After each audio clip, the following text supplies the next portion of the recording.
ꯃꯔꯨꯞꯁꯤꯡꯕꯨ ꯄꯣꯊꯥꯐꯝ ꯆꯦꯅꯦꯜꯒꯤ ꯄꯥꯎꯔꯧ ꯄꯥꯟꯊꯩ ꯃꯅꯤꯄꯨꯔꯤ ꯅ ꯇꯔꯥꯝꯅ ꯑꯣꯛꯆꯔꯤ꯫ ꯉꯁꯤꯁꯨ ꯑꯃꯨꯛ ꯏꯄꯥ ꯏꯄꯨꯁꯤꯡꯅ ꯁꯤꯖꯤꯟꯅꯔꯝꯕ ꯄꯥꯎꯔꯧ ꯄ꯭ꯔꯃꯥꯟ ꯄꯥꯟꯊꯩ ꯈꯔ ꯄꯨꯗꯨꯅ ꯂꯥꯛꯆꯔꯤ꯫ ꯃꯌꯥꯝ ꯄꯨꯟꯅ ꯈꯪꯃꯤꯟꯅꯁꯤ꯫ ꯄꯥꯎꯔꯧ ꯄ꯭ꯔꯃꯥꯟ ꯄꯥꯟꯊꯩ ꯑꯁꯤꯒꯤ ꯂꯣꯏꯁꯤꯜꯂꯛꯄꯗ ꯃꯃꯥꯡꯒꯤ ꯁꯔꯨꯛꯇ ꯆꯟꯖꯈꯤꯕ ꯋꯥꯈꯣꯡ ꯑꯗꯨꯒꯤ ꯑꯆꯨꯝꯕ ꯄꯥꯎꯈꯨꯝ ꯄꯤꯕꯤꯔꯛꯄ ꯃꯔꯨꯞꯁꯤꯡꯒꯤ ꯃꯤꯡ ꯃꯌꯥꯝꯗ ꯂꯥꯎꯊꯣꯛꯆꯒꯅꯤ꯫ ꯂꯣꯏꯅꯅ ꯉꯁꯤꯁꯨ ꯑꯃꯨꯛ ꯃꯔꯨꯞꯁꯤꯡꯒꯤ ꯃꯐꯝꯗ ꯄꯥꯎꯈꯨꯝ ꯑꯃ ꯄꯨꯗꯨꯅ ꯂꯥꯛꯆꯔꯤ꯫ ꯄꯥꯎꯈꯨꯝ ꯑꯁꯤ ꯂꯣꯏꯁꯤꯜꯂꯛꯄꯗ ꯆꯟꯖꯔꯝꯒꯦ꯫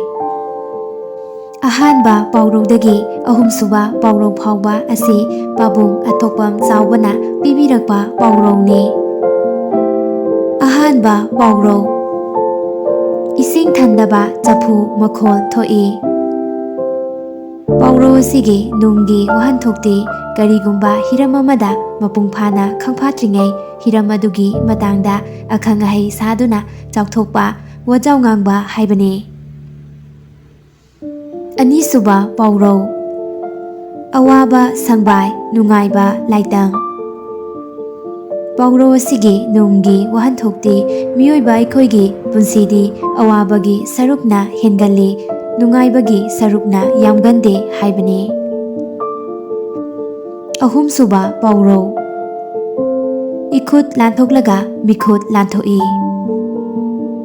ꯄꯥꯎꯔꯧ ꯑꯁꯤꯒꯤ ꯅꯨꯡꯒꯤ ꯋꯥꯍꯟꯊꯣꯛꯇꯤ ꯑꯋꯥ ꯑꯅꯥ ꯇꯥꯔꯕ ꯃꯇꯝꯗ ꯇꯥꯔꯤꯕ ꯃꯤꯗꯨꯗ ꯑꯉꯝꯕ ꯇꯦꯡꯕꯥꯡ ꯄꯤꯔꯨꯔꯕꯗꯤ ꯃꯤꯗꯨꯅꯁꯨ ꯑꯃꯨꯛ ꯑꯩꯒꯤ ꯈꯨꯗꯣꯡꯆꯥꯗꯕ ꯃꯇꯝꯗ ꯃꯇꯦꯡ ꯄꯥꯡꯂꯛꯏ ꯍꯥꯏꯕꯅꯤ꯫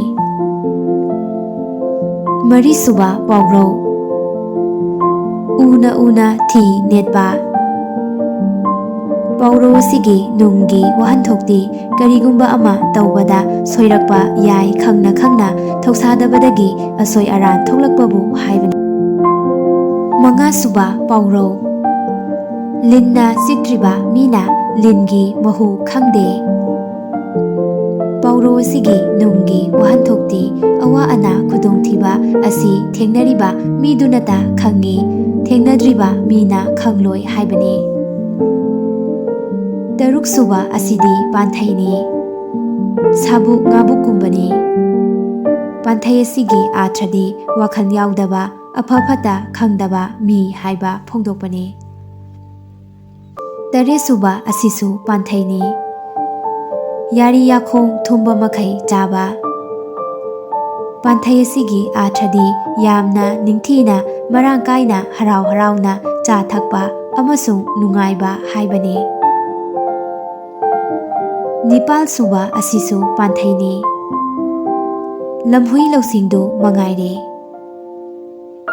ꯄꯥꯟꯊꯩ ꯑꯁꯤꯒꯤ ꯑꯥꯔꯊꯗꯤ ꯂꯧꯅꯝ ꯂꯧꯁꯤꯡ ꯇꯧꯗꯨꯅ ꯃꯁꯥꯒꯤ ꯀꯥꯟꯅꯅꯕ ꯍꯣꯠꯅꯕ ꯍꯥꯏꯕꯅꯤ꯫ ꯍꯧꯖꯤꯛ ꯑꯃꯨꯛ ꯃꯃꯥꯡꯒꯤ ꯁꯔꯨꯛꯇ ꯆꯟꯖꯈꯤꯕ ꯄꯥꯎꯈꯣꯡ ꯑꯗꯨ ꯑꯃꯨꯛ ꯅꯤꯡꯁꯤꯡꯖꯔꯛꯀꯦ꯫ ꯃꯌꯥꯗꯤ ꯌꯥꯝꯅ ꯄꯥꯟꯕ ꯑꯗꯨꯕꯨ ꯆꯤꯛꯄ ꯁꯥꯏꯕꯗꯤ ꯉꯝꯗꯕ ꯀꯔꯤꯅꯣ? ꯆꯟꯖꯈꯤꯕ ꯄꯥꯎꯈꯨꯝ ꯑꯁꯤꯒꯤ ꯑꯆꯨꯝꯕ ꯄꯥꯎꯈꯨꯝꯗꯤ ꯁꯝꯆꯦꯠ꯫ ꯄꯥꯎꯈꯨꯝ ꯑꯁꯤꯕꯨ ꯏꯍꯥꯟ ꯍꯥꯟꯅ ꯆꯨꯝꯅ ꯄꯥꯎꯈꯨꯝ ꯐꯣꯡꯕꯤꯔꯛꯄ ꯃꯔꯨꯞ ꯑꯍꯨꯝꯒꯤ ꯃꯤꯡ ꯃꯊꯪ ꯃꯅꯥꯎ ナꯏꯅ ꯃꯔꯨꯞꯁꯤꯡꯗ ꯂꯥꯎꯊꯣꯛꯆꯔꯛꯀꯦ꯫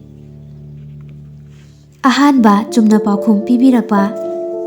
ꯁꯅꯥꯍꯜ ꯂꯨꯋꯥꯡ꯫ ꯑꯅꯤꯁꯨꯕ ꯆꯨꯝꯅ ꯄꯥꯎꯈꯨꯝ ꯐꯣꯡꯕꯤꯔꯛꯄ ꯑꯗꯨꯅ ꯃꯩꯄꯥꯛꯄꯤ ꯈꯨꯃꯟ꯫ ꯑꯍꯨꯝꯁꯨꯕ ꯄꯥꯎꯈꯨꯝ ꯆꯨꯝꯅ ꯐꯣꯡꯕꯤꯔꯛꯄ ꯑꯜꯕꯥꯔꯠ ꯅꯥꯎꯔꯦꯝ꯫ ꯃꯔꯨꯞ ꯑꯍꯨꯝ ꯑꯃꯗꯤ ꯀꯃꯦꯟ ꯄꯤꯕꯤꯔꯛꯂꯤꯕ ꯄꯨꯝꯅꯃꯛꯄꯨ ꯆꯦꯅꯦꯜ ꯑꯁꯤꯒꯤ ꯃꯥꯏꯀꯩꯗꯒꯤ ꯊꯥꯒꯠꯆꯕ ꯐꯣꯡꯗꯣꯛꯆꯔꯤ꯫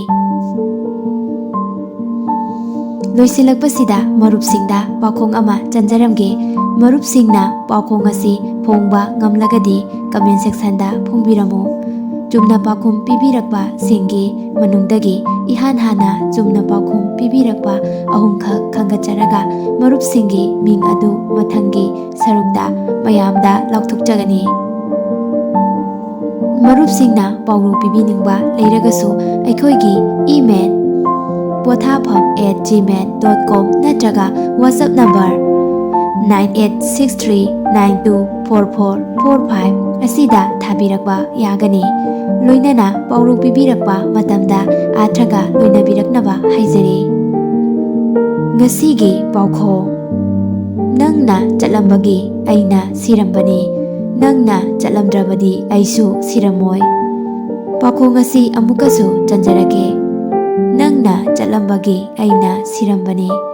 ꯅꯪꯅ ꯆꯠꯂꯝꯗ꯭ꯔꯕꯗꯤ ꯑꯩꯁꯨ ꯁꯤꯔꯝꯃꯣꯏ